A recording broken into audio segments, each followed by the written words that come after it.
Bueno, quiero pedirles que busquemos Mateo capítulo 17.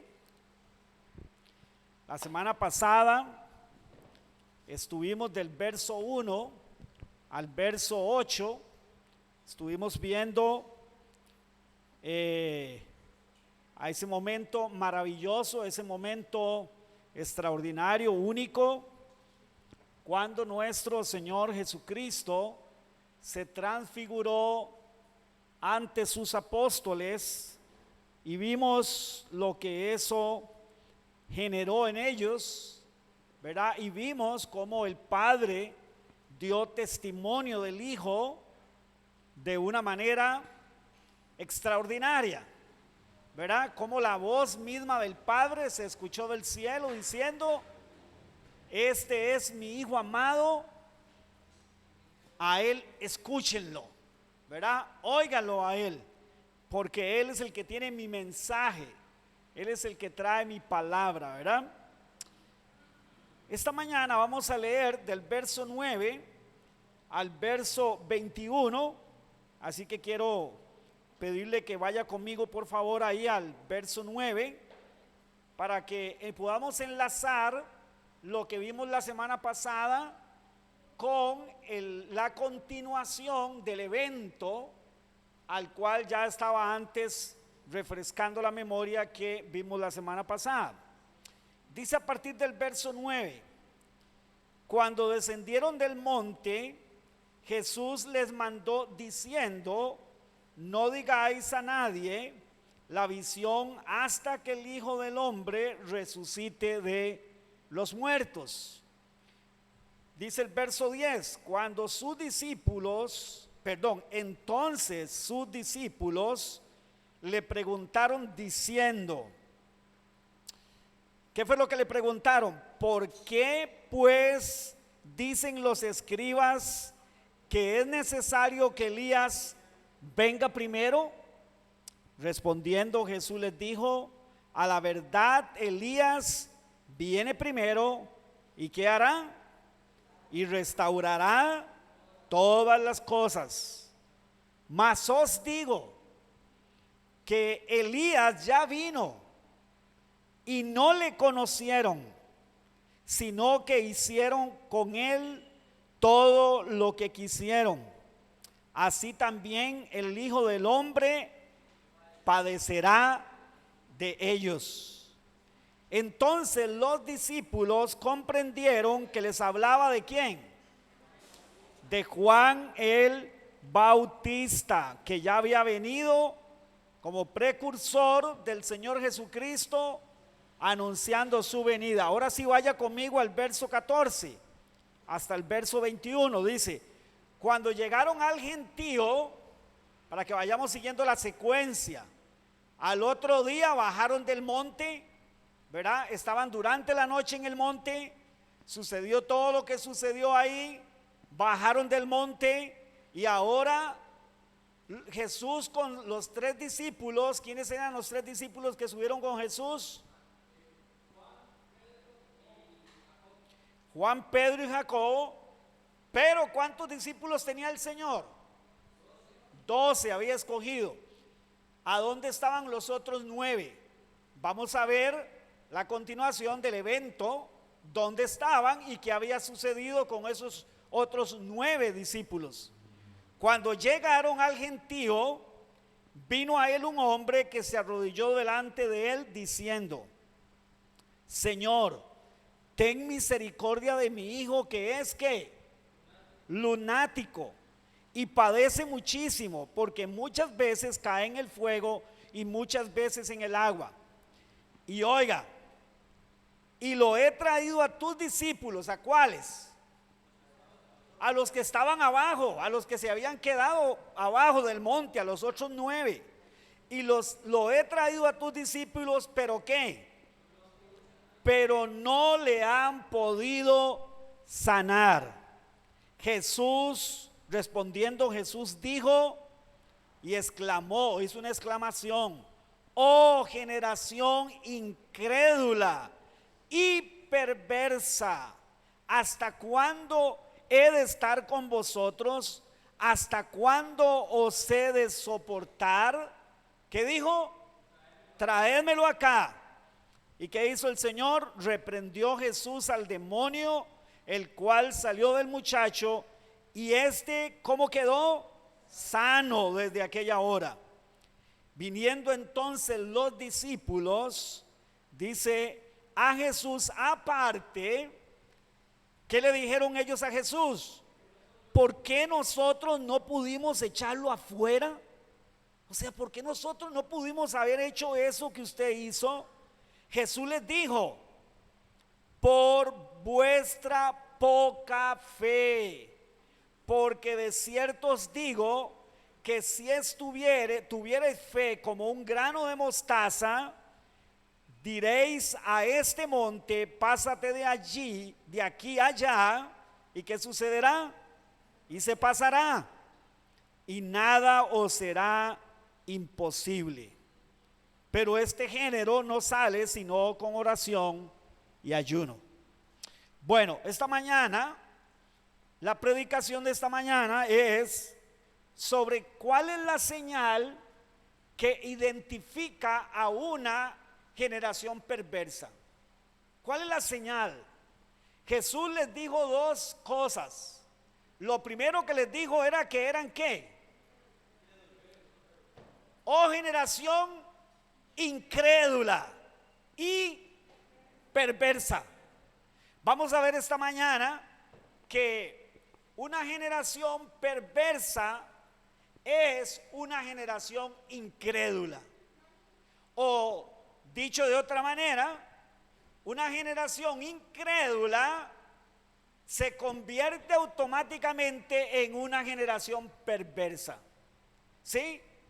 Vamos a ver, vamos a analizar los dos eventos anteriores a estas palabras del Señor Jesús, que es donde quisiera en esta mañana, ya casi tarde, que nos ubicáramos y que sacáramos de ahí entonces una enseñanza para nosotros, que sin lugar a dudas, creo yo que estamos viviendo en medio de una generación perversa. Y ahorita vamos a ver por qué. ¿Sí? Mire, el primer evento, los discípulos, entre otras cosas, habían visto la gloria divina de Jesús manifestarse. Habían escuchado la voz del Padre dando testimonio del Hijo para que lo obedecieran a su Hijo. Pero habían visto también, acuérdese, a dos personas a las cuales Dios envió que estaban hablando con Jesús. Y yo la semana pasada les quedé debiendo de qué era lo que estaban hablando. A ver, ¿cuántos leyeron el relato en los otros evangelios para investigar de qué era lo que estaban hablando? ¿Quiénes eran los que estaban con Jesús, que aparecieron? Moisés y Elías. ¿Y de qué estaban hablando? De lo que Jesús dijo aquí, que al igual que habían hecho con ¿quién? Con Juan el Bautista, lo harían con él. ¿Y qué habían hecho con Juan el Bautista? Lo que ellos habían querido y lo habían matado. Bueno, Jesús dijo, bueno, les anticipo que eso mismo van a hacer conmigo. Yo voy a descender a Jerusalén, voy a padecer mucho, o sea, voy a ser torturado, blasfemado, abofeteado, etcétera, etcétera, y luego me van a clavar en una cruz, voy a morir en una cruz, ¿verdad? Ahora, ellos estaban hablando algo con Jesús. ¿Cómo hacemos nosotros para saber qué era lo que estaban hablando? Si usted va al mismo relato, a este mismo relato, al pasaje paralelo, en Lucas nos dice de qué estaban hablando. ¿Y saben de qué estaban hablando? Con Jesús, Moisés y Elías, de lo que él iba a padecer en Jerusalén. O sea, ellos vinieron no para hacerle saber a Jesús, sino vinieron a hablar con Jesús que había llegado el momento de que aquello para lo que el Padre en su decreto eterno había preparado a su Hijo, había llegado el momento para que Él eso lo llevara a cabo. En otras palabras, vinieron a conversar de lo horrible y espantoso que era lo que Él iba a pasar, pero vinieron a conversar de la gracia gloriosa divina de nuestro Dios para con los pecadores. De eso estaban hablando. Pero al haber visto a Elías, les trae una pregunta a los discípulos. ¿Sí? ¿Cuál fue la pregunta que generó, la pregunta teológica que generó en la vida de los discípulos después de haber visto a Elías ahí en el monte con el Señor? A ver, ¿leyeron conmigo el texto? ¿Cuál fue la pregunta que generó en ellos? ¿Por qué dicen los escribas que Elías ha de venir primero?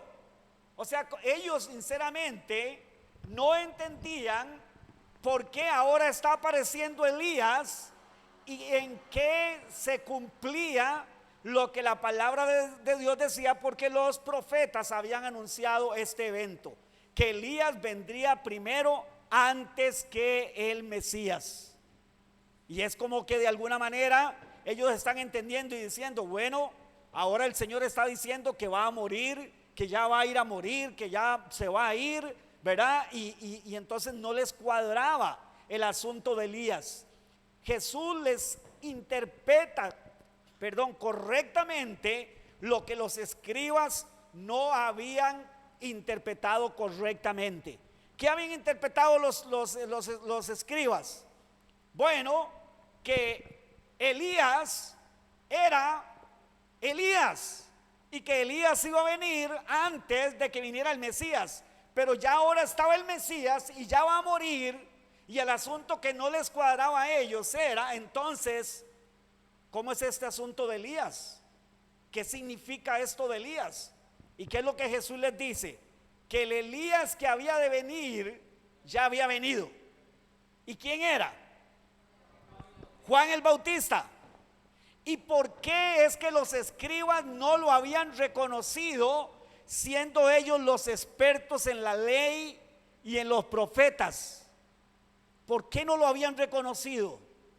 Porque la incredulidad tenía sus conocimientos entenebrecidos. La incredulidad.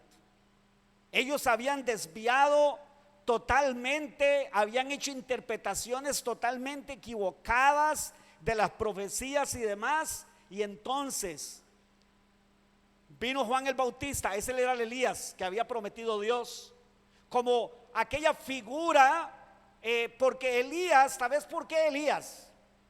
Porque Elías era un profeta representativo para Israel de Dios, hablando a su pueblo de una manera, hermanos, categórica, de una manera con un respaldo, que ustedes se acuerdan todo lo que pasó con el profeta Elías. ¿Se acuerdan? Cómo el profeta Elías habló muchas veces de parte de Dios, y cómo Dios lo respaldó de una manera extraordinaria. Si usted va a la historia en el libro de los Reyes y Crónicas, ustedes pueden ver, hermanos, todo lo que Dios hizo a través del profeta Elías. Entonces quiere decir que el profeta Elías se convirtió en un personaje, se convirtió en una persona insigne para el pueblo de Israel.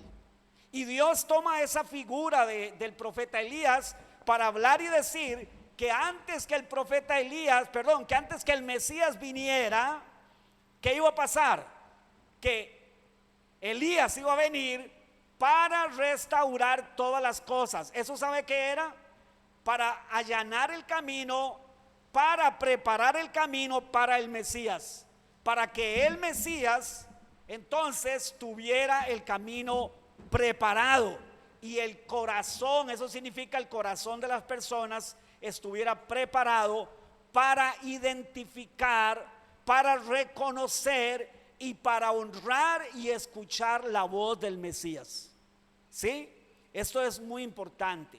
Bueno, eso había pasado, eso surge, Jesús les interpreta la profecía, y resulta ser que entonces Jesús les da la interpretación correcta, teológica, a sus discípulos con respecto a esto que tenía que ver con Elías. Mientras Jesús está arriba en el monte con sus 3 discípulos, hay 9 que se quedaron abajo. ¿Y qué estaban haciendo esos 9 discípulos?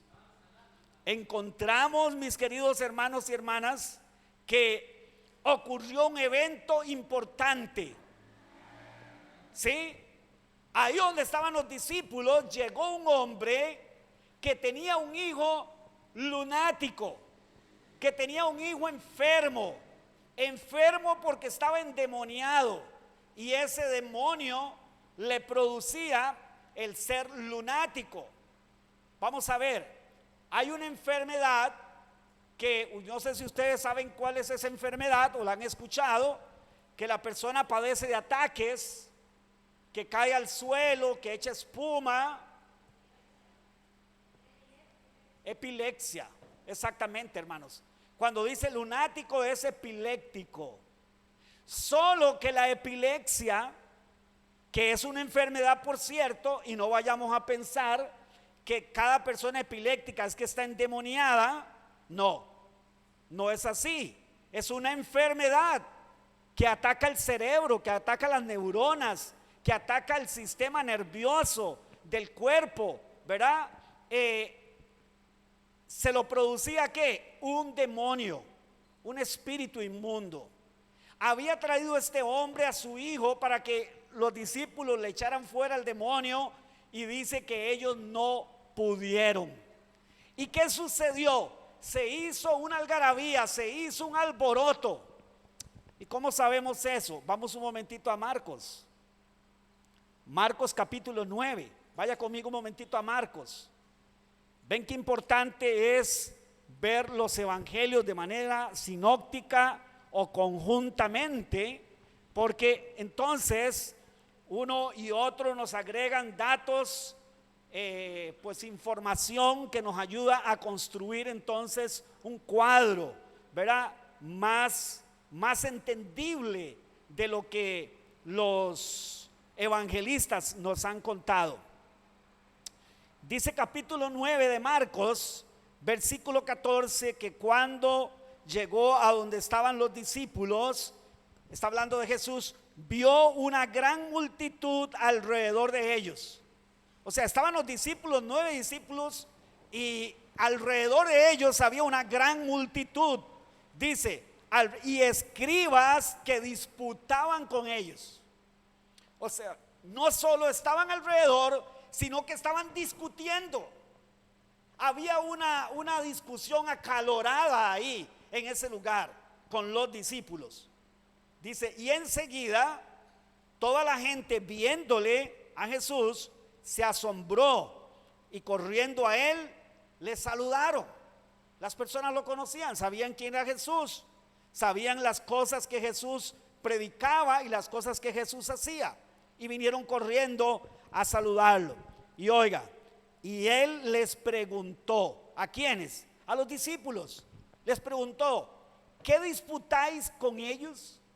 O sea, a ver, ¿cuál es la discusión que ellos y ustedes están teniendo? Dice, y respondió uno de la multitud y dijo, maestro, traje a ti, a mi hijo. O sea, lo que está diciendo, lo traje a ti, pero no te encontré. ¿A quiénes encontró? A los discípulos, que tiene un espíritu mudo. Aquí dice que era un espíritu mudo, también le había robado el habla, el cual donde quiera que le toma le sacude y echa espumarajos y cruje los dientes, y oiga, y se va secando. Oiga el efecto que tenía este demonio, provocaba toda esta enfermedad, estas dolencias en este muchacho, y su cuerpo, sus músculos se iban secando. Y dijo: y dije a tus discípulos que lo echaran fuera. Pero ¿qué dice? No pudieron. Y respondiendo él dijo de nuevo las mismas palabras: oh generación incrédula, ¿hasta cuándo de estar con vosotros? ¿Hasta cuándo os he de soportar? Tráemelo. Y Jesús le hizo libre, Jesús le sanó. ¿Sí? Jesús le sanó. Ok, vamos a ver. Ya vimos los dos eventos que pasaron antes de estas palabras, que son palabras fuertes. Son palabras fuertes. Son palabras que podría ser que nosotros, si no las entendemos en el contexto en que están, las podríamos tomar como que Jesús está diciendo una grosería, como que Jesús está tratando mal a estas personas, a esta multitud, y de alguna manera también está reprendiendo duramente a sus discípulos. Pero déjeme decirle, mi querido hermano y mi hermana, que nada que ver con eso. Lo que Jesús a continuación dice es que Jesús muestra la realidad de esa generación. Lo que está diciendo Jesús: esta es la realidad de esta generación sin mí. Sin que esta generación crea en mí, y por lo tanto lo que yo voy a hacer en la cruz los libere y los haga creyentes y los haga libres y los haga parte de mi reino. Mientras eso no suceda, esta es la realidad de esta generación. Es como incrédula y es como perversa. O sea, Jesús utiliza dos palabras muy importantes que nos es necesario entender para poder entender el mensaje o lo que Jesús está planteando, el panorama que Jesús está planteando. Lo primero que quisiera que viéramos es la palabra generación. Si usted y yo vamos al diccionario de la Real Academia o a un diccionario, vamos a ver, teológico, obviamente los términos, las definiciones posiblemente van a ser diferentes, pero generalmente la palabra generación, entre otros términos, otras connotaciones, es pues habla de la gente que vive en un periodo determinado de tiempo, a lo que algunos han dicho 40 años aproximadamente, más o menos, son las generaciones bíblicas, 40 años. ¿Sí? Vamos a ver, ¿quiénes nacimos aquí en los años 60? En los 60.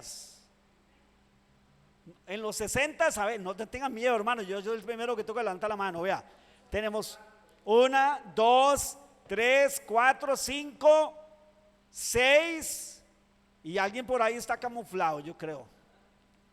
Bueno, en los 60. Bueno, cuando nosotros hablamos de los que nacimos en los 60, para que tengamos una idea, ¿qué es lo que en general decimos? Nuestra generación tal cosa, ¿verdad? Nuestra generación tal cosa. O sea, es una identificación con un grupo de personas que nacieron en un punto de la historia X, ¿verdad? Y a eso es lo que nosotros llamamos nuestra o una generación. Pero cuando Jesús está hablando aquí de generación, déjeme decirle que no ese es el sentido que la palabra tiene. Jesús está hablando de la humanidad, aunque parece ser que sí está hablando de esa generación. En realidad, la expresión bíblica es desde el momento en que el Señor vino hasta su segunda venida.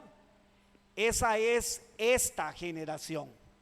Cuando usted vea en la Biblia que en esta generación y que esta generación aquí y esta generación allá, déjeme decirle que no está hablando de un grupo de personas específico que nacieron o que estuvieron en un punto de la historia X. Está hablando en general de la humanidad. Está hablando de la descendencia humana. Jesús está expresando aquí algo que tiene que ver con la descendencia humana. Vea que dice: ¿hasta cuándo he de estar con ustedes? ¿Hasta cuándo he de soportarlos? Ahora, usted y yo escuchamos esas palabras, y usted y yo, si no profundizamos, no le vamos a poder dar el sentido que eso tiene. Porque el sentido que eso tiene es el Dios santo y perfecto encarnado, viniendo a una mala e incrédula y perversa generación de seres humanos que se han pervertido. Y ese es el otro término que quiero que analicemos: perversa generación. Primero, incrédula. ¿Qué significa incrédula?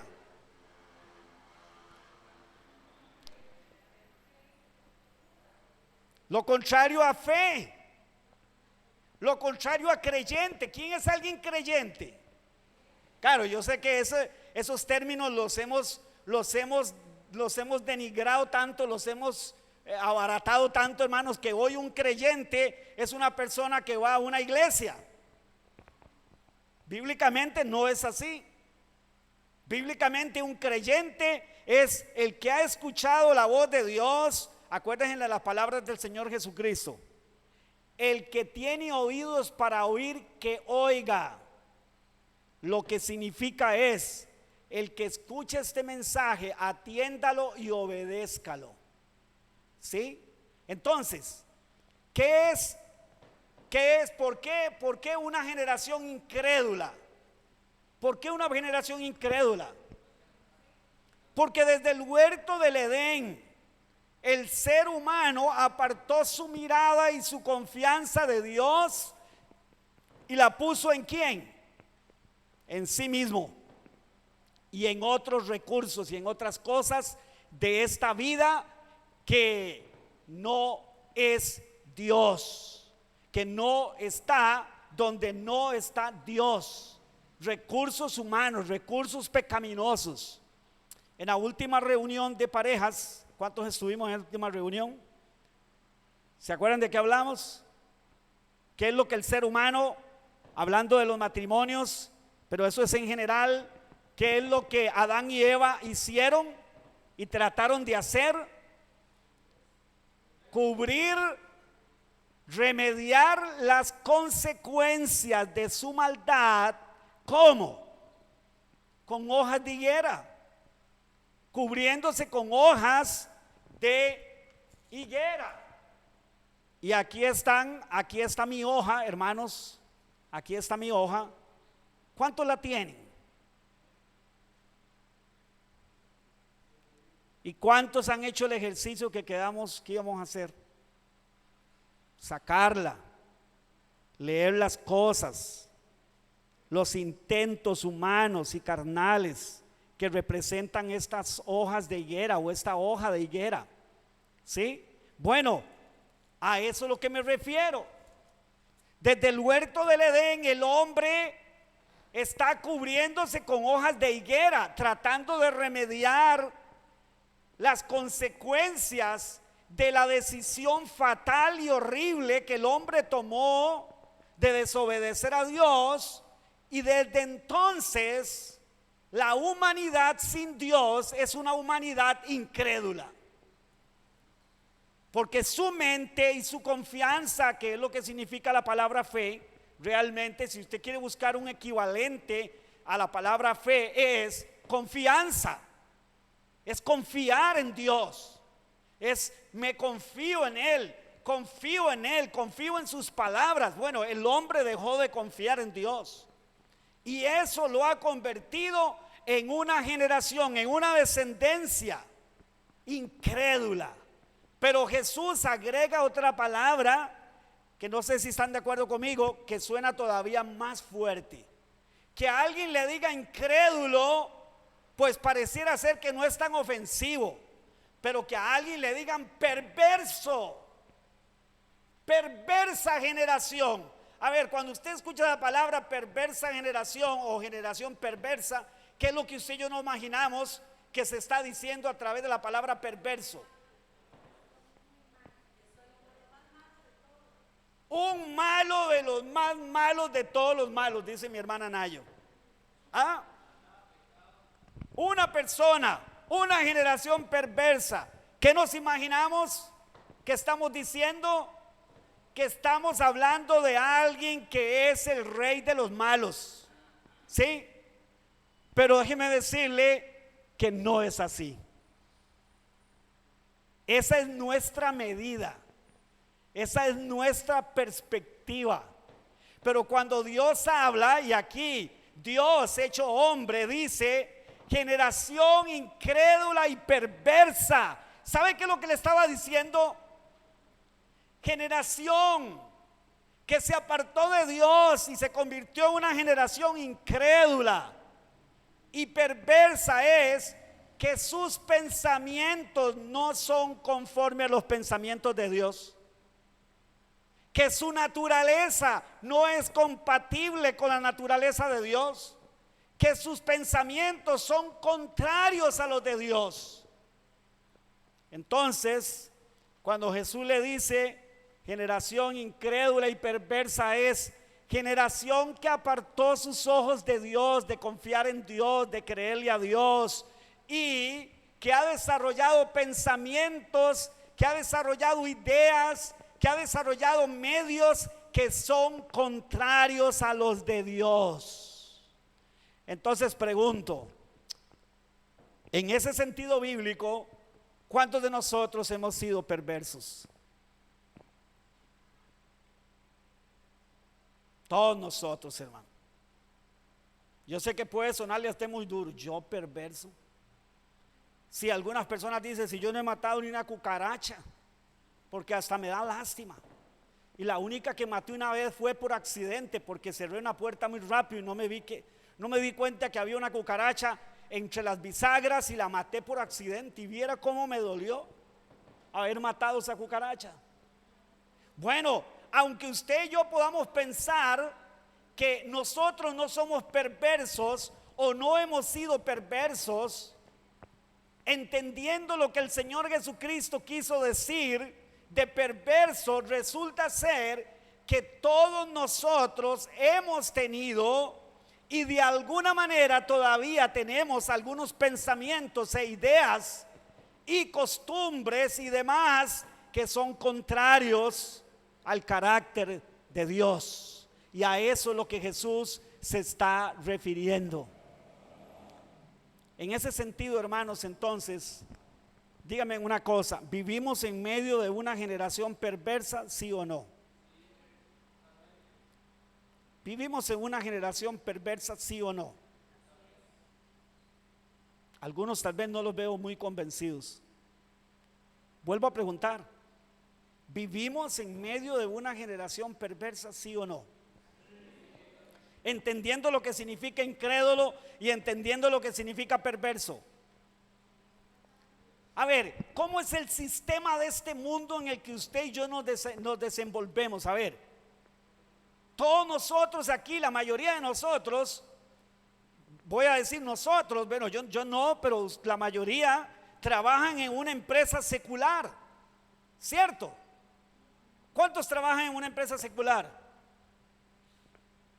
¿Cuántos están, por ejemplo, en un colegio, en una universidad que no es cristiana, que tiene un pensamiento secular, que tiene un pensamiento fuera o contrario?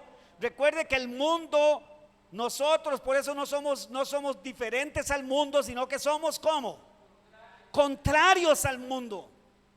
Pero hago esta pregunta, que ¿cuántos estamos? Porque todos nosotros de alguna manera estamos metidos en medio de una generación perversa, incrédula y perversa, que donde Dios no existe, donde Dios es una historieta, es un invento, donde Dios, si acaso, en algunos casos, es solamente para llamarlo cuando estoy en problemas muy serios.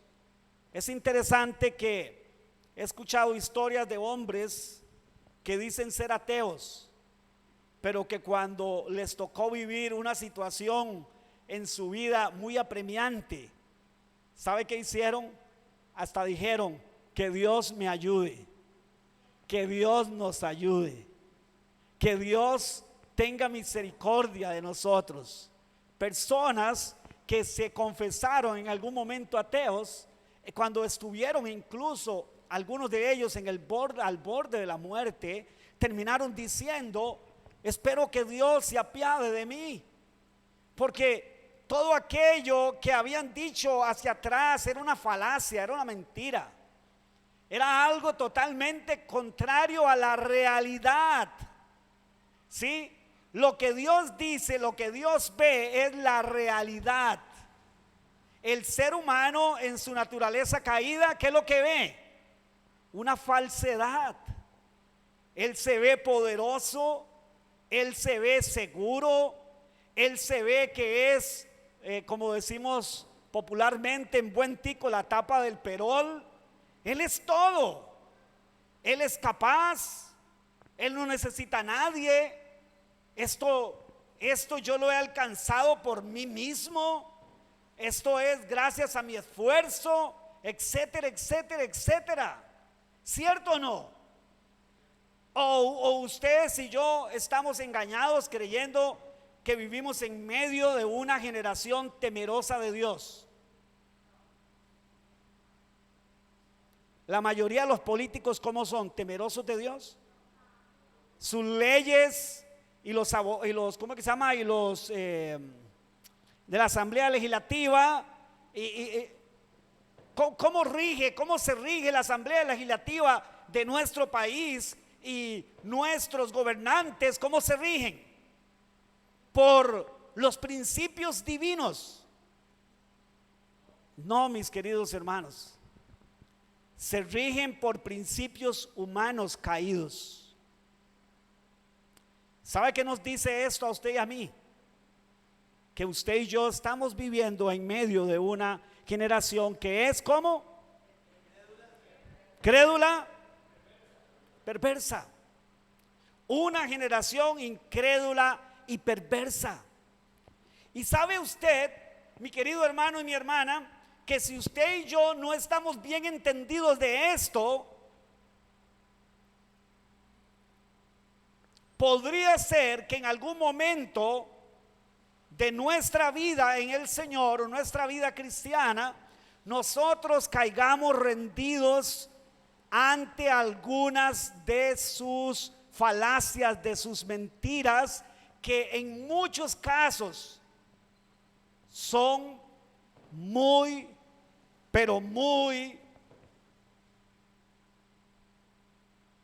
engañosas, muy engañosas, sigilosas. Es por eso que nuestra vida, ahora que Dios ha tenido misericordia de nosotros y nos ha trasladado de ser una generación incrédula y perversa a ser ¿qué? Hijos de Dios. Que por ser hijos de Dios podemos ser luz. Pero nosotros no somos luz por nosotros mismos. Somos luz porque la luz de Dios ha venido a nosotros. Somos hijos de Dios porque Él nos ha adoptado a nosotros.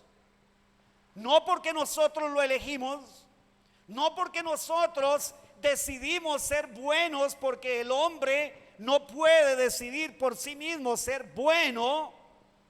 Lo bueno que ahora hay en nosotros se llama Cristo Jesús el Señor.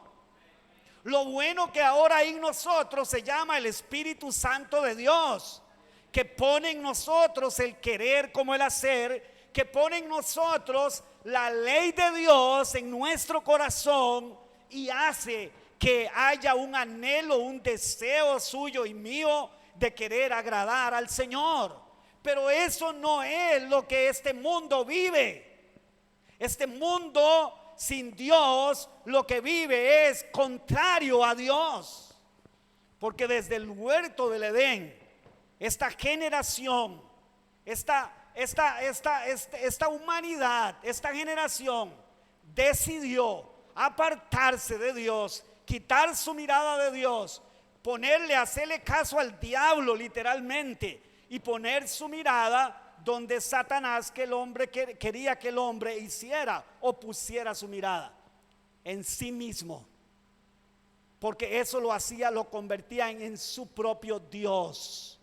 El hombre sin Dios es su propio Dios.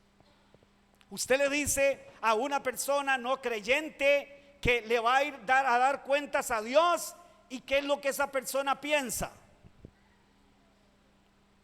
Una mentira. Él va a decir, ¿y quién sabe eso? Si la Biblia la escribieron hombres como usted y como yo, pecadores, ¿y quién sabe de eso? Ahora,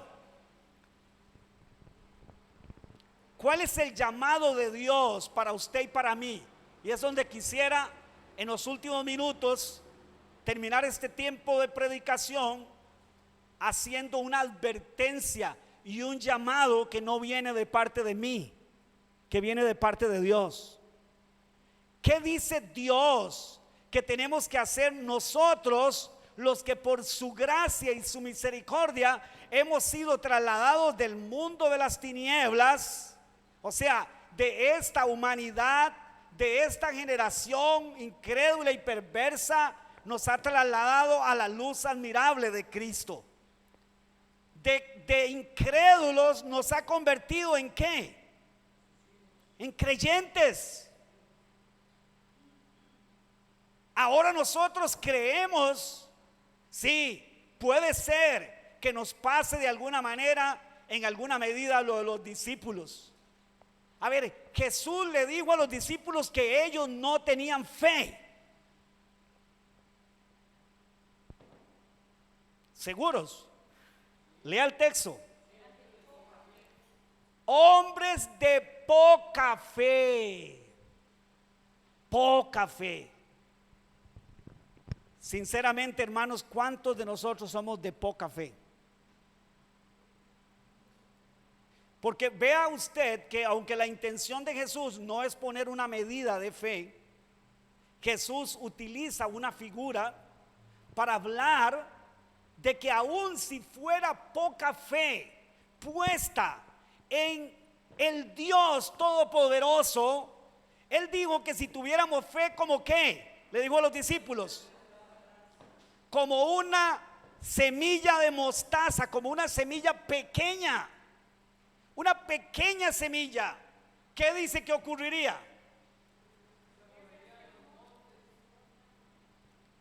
Que en un sentido figurado podríamos, cosas extraordinarias veríamos del poder de Dios en nuestra vida.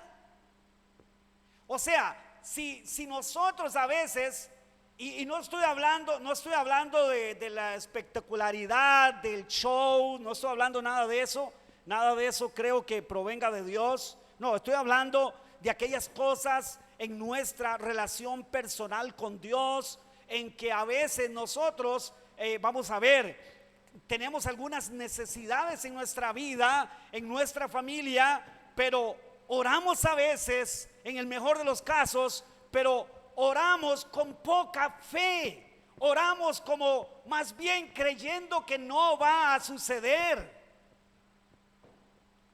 Y no estoy diciendo que tenemos que dejar de lado definitivamente, tal como el Señor nos lo enseñó, el entendido de que mas no se haga mi voluntad sino la tuya. Esas son dos verdades que tienen que caminar paralelas. Pero Jesús está advirtiéndole a los discípulos que ellos tienen un problema hasta la fecha, hasta ese momento, tienen un problema.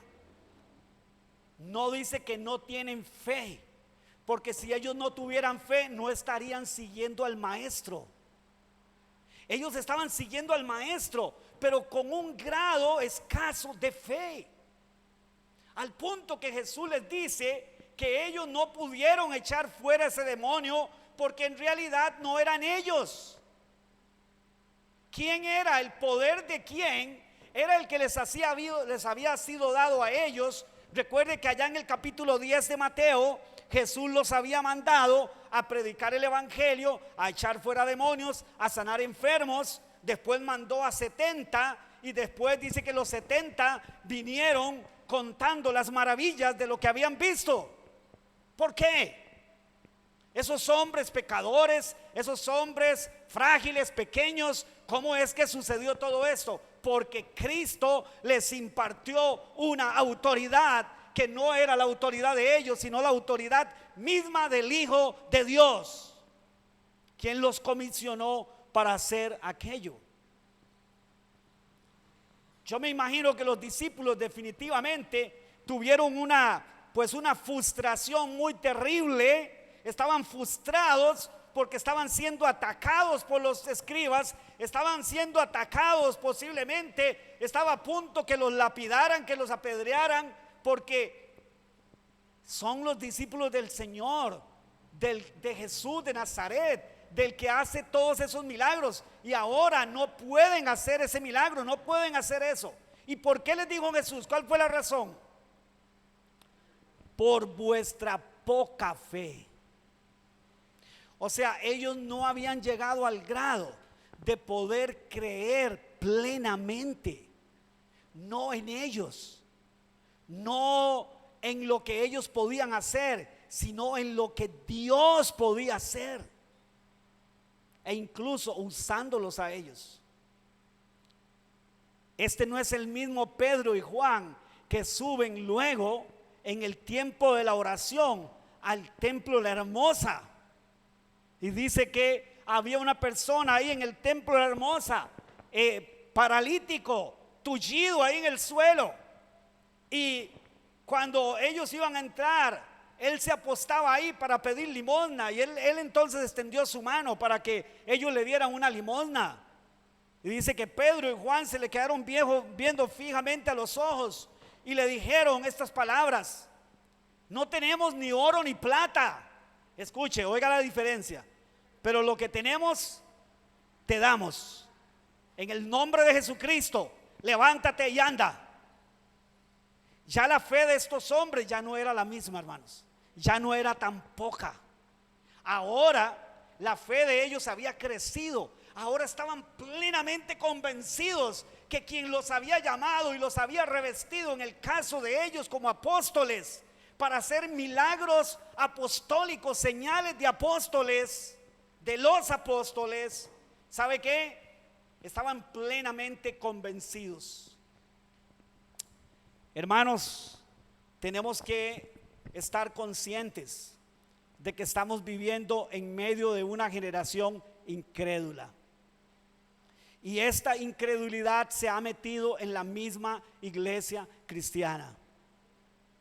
Hay un montón de evangélicos, hermanos, que no son más que religiosos evangélicos, que van a iglesias, que dicen profesar el cristianismo, pero que no viven el cristianismo. Son incrédulos, no son creyentes. Son creyentes solamente de nombre. Tienen un nombre de creyentes, se autodenominan creyentes. ¿Usted es creyente? Sí, claro, yo soy creyente. ¿Usted es creyente? Sí, yo soy creyente. Y así, ¿sabe qué? Hay un montón, cientos y miles, y me atrevería a decir, hermanos, cuidado, no, si hasta millones de ese pueblo que hoy se dice ser cristiano, que está en las mismas iglesias, no son creyentes, son incrédulos. Ay, pastor, ¿qué juicio más fuerte está lanzando usted esta tarde contra mucha gente? ¿Quién es un incrédulo? Es el que oye la voz de Dios y no la atiende, hermanos.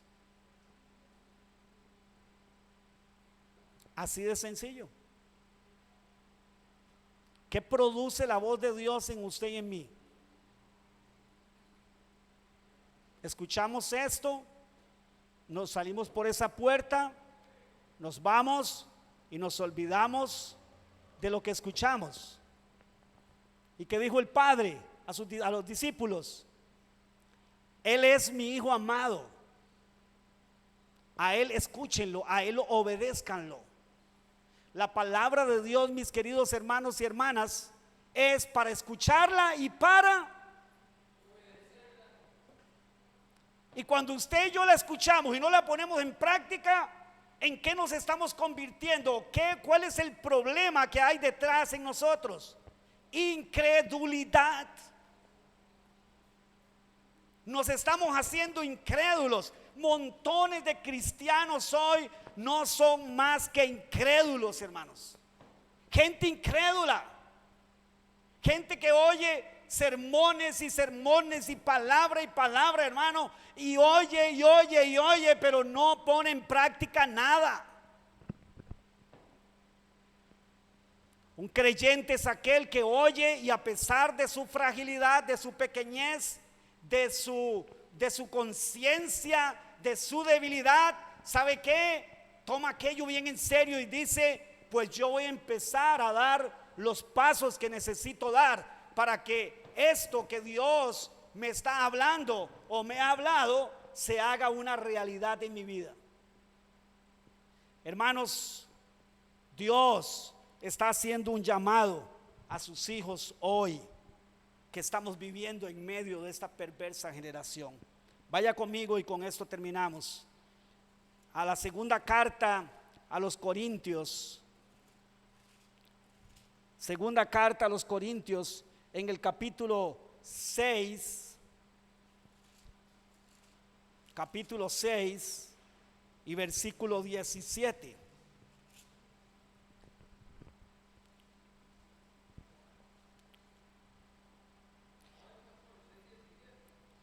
Sí, claro, segunda de Corintios 6, 17, claro, aquí lo estoy viendo.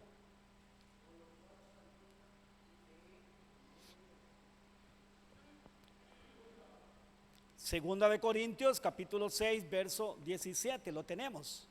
¿Sí? Ok, dice así. Por lo cual, ¿cuál es lo cual? Lo que él viene diciendo anteriormente.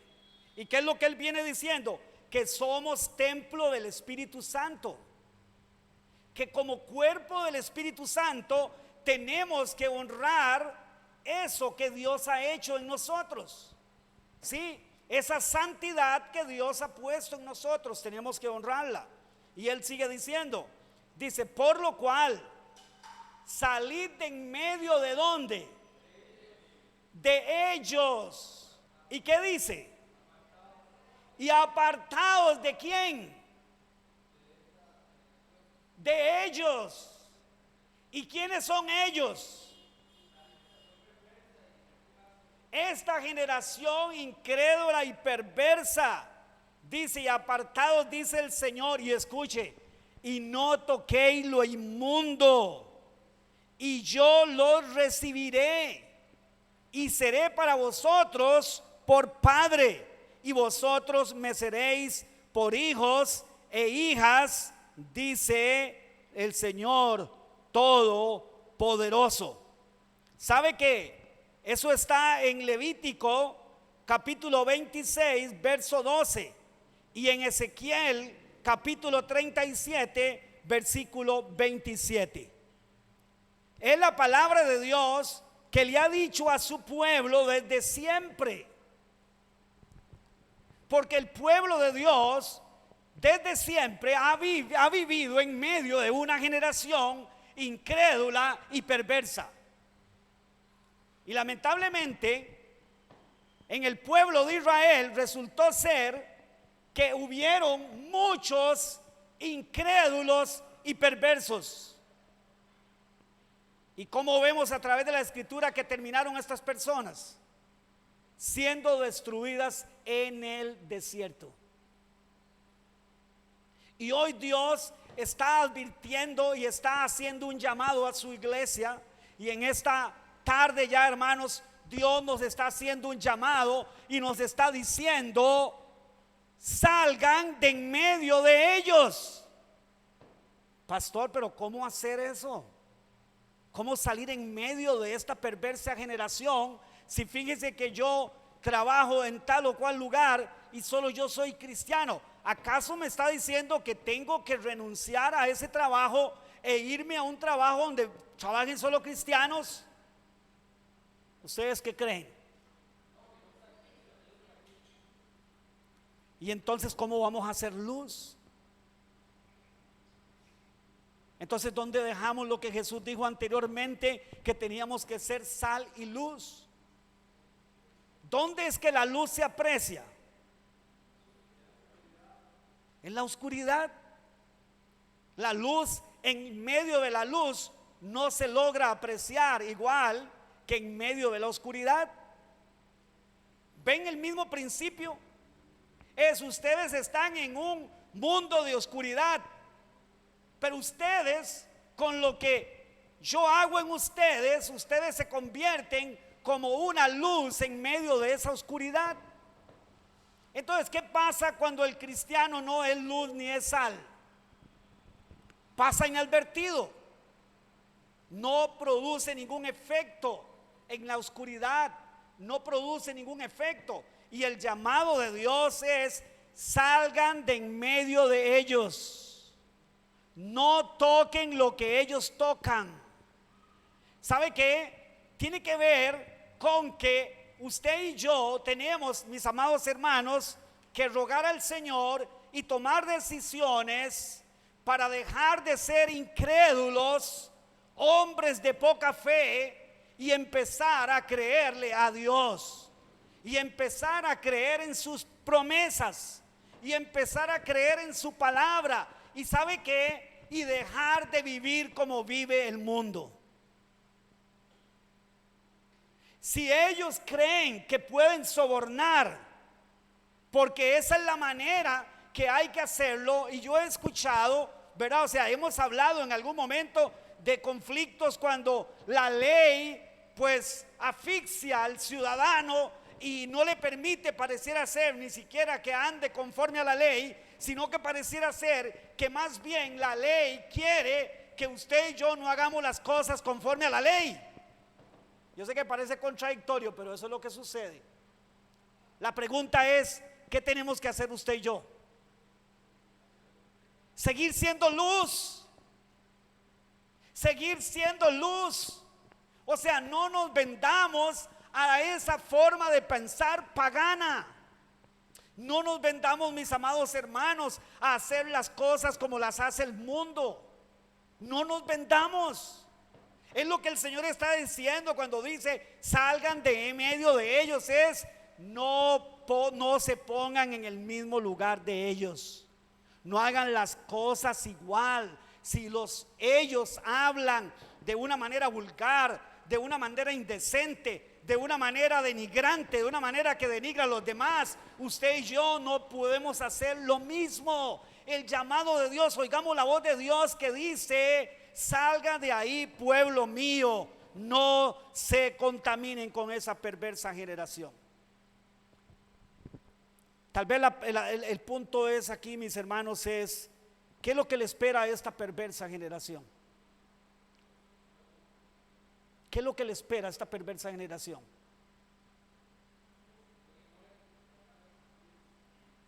Cuando el Señor venga,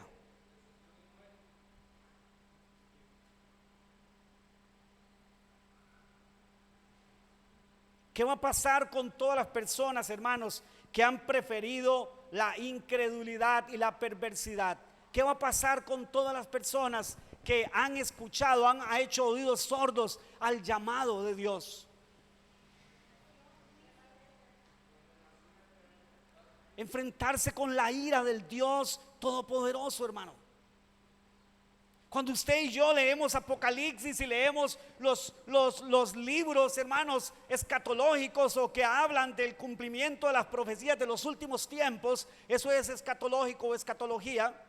¿Sabe qué? Podemos ver cómo hablan los profetas y dice: el día del Señor está cerca. Este llamado es un llamado que Dios le ha hecho a su pueblo desde siempre. Desde el pueblo de Israel era el llamado: apártense de ellos, apártense de ese sistema, apártense de seguir pensando de esa manera.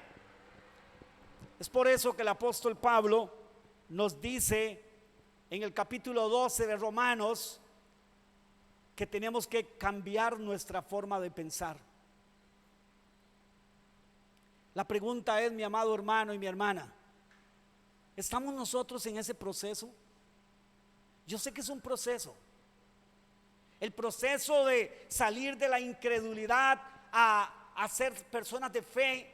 El proceso de dejar de ser perversos, o sea, de pensar contrario a Dios para pensar de acuerdo a Dios. Es un proceso de santificación. Pero fíjense que en ese proceso la parte suya y mía es muy importante. Y Dios nos llama a ejercer esa parte que a usted y a mí nos toca hacer. ¿Cómo limpiar nuestra mente, hermanos, de todas las baratijas de este mundo, hermanos? ¿Cómo limpiar nuestra mente de todas esas ideas contrarias a los pensamientos y al carácter de Dios? ¿Cómo? ¿Sabe cómo?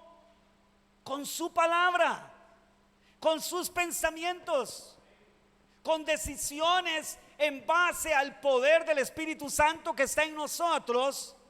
Es dejar de pensar y de actuar de una manera contraria a Dios y empezar a buscar y exponernos a los pensamientos de Dios, y empezar entonces, hermanos, a conducirnos según los pensamientos divinos. Lo que quiero decirle en esta mañana para terminar, bueno, en esta tarde, hermanos, es lo siguiente: no se acomode ahí, hermano. No se acomode en ese sistema. Si usted es un hijo, si usted es una hija de Dios, si usted ha escuchado la voz de Dios, la voz del Espíritu Santo, no se sienta cómodo en medio de ese sistema. ¿Qué le dijo el Señor a Jeremías? Que ellos se conviertan a ti y no tú a ellos.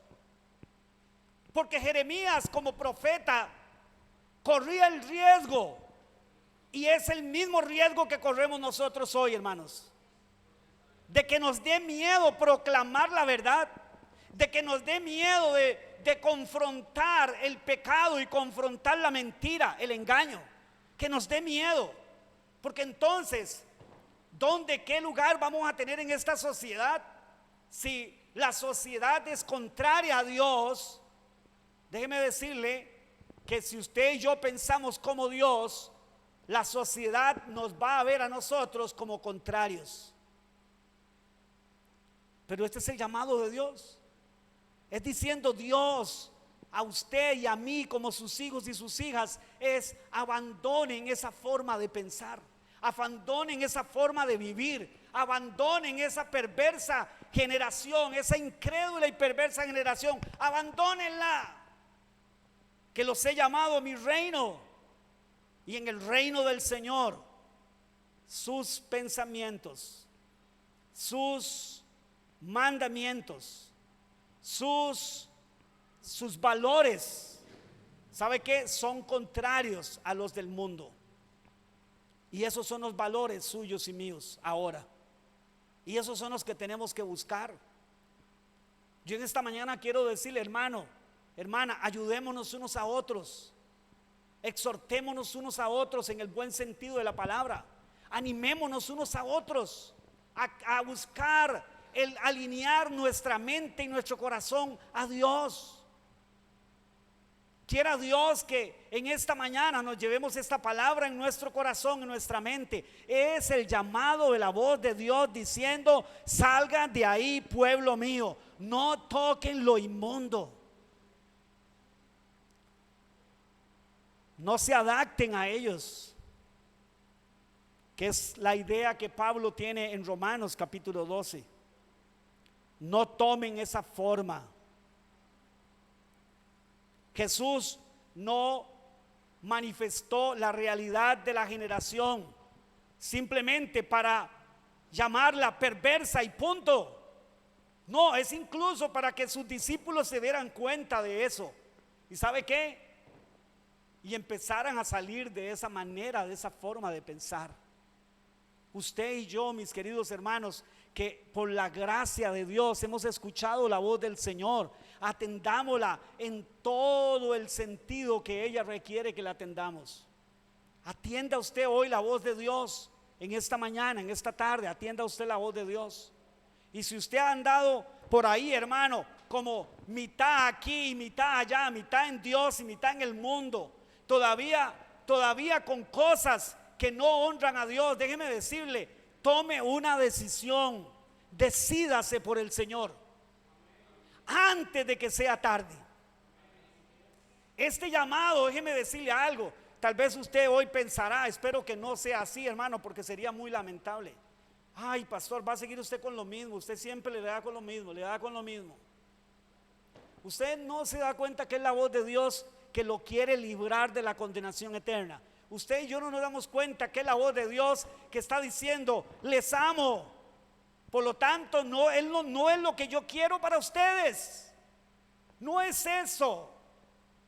No es eso, porque no se puede, ¿sabe qué? Estar con el Señor si no estamos recogiendo enteramente con Él, hermanos. No se puede. Y Dios no lo vale. El que conmigo no recoge, desparrama. ¿Sabe lo que eso significa en palabras ticas? El que no está caminando conmigo está caminando en contra mía. Esa es la realidad, hermano. Esta es la realidad en este mundo. Esta es la realidad de esta generación en la que hemos vivido, en la que estamos viviendo. Y esta es la realidad de donde Dios quiere que salgamos. Que el Señor nos ayude, mis queridos hermanos y hermanas. Padre bueno, hemos hablado tu palabra y tu palabra es la que tiene el poder, Señor. Tu palabra es no en parte verdad, tu palabra es toda la verdad. Hoy te pedimos, Señor, abre nuestros ojos. Y como en algún momento, Señor, te he pedido, Señor, si hay aquí alguna persona que está escuchando esto, Señor, pero sus oídos están tapados por la incredulidad, si su corazón ha caído en incredulidad, si ha pasado de ser creyente a incrédulo, si su fe se ha enfriado, Señor, si está viviendo una vida perversa, contraria a tu voluntad, en esta mañana te pedimos, Señor, en este día, que lo traigas al arrepentimiento y nos traigas a cada uno a nosotros al arrepentimiento, Señor. Lo pedimos por Jesucristo, nuestro Señor. Amén y amén.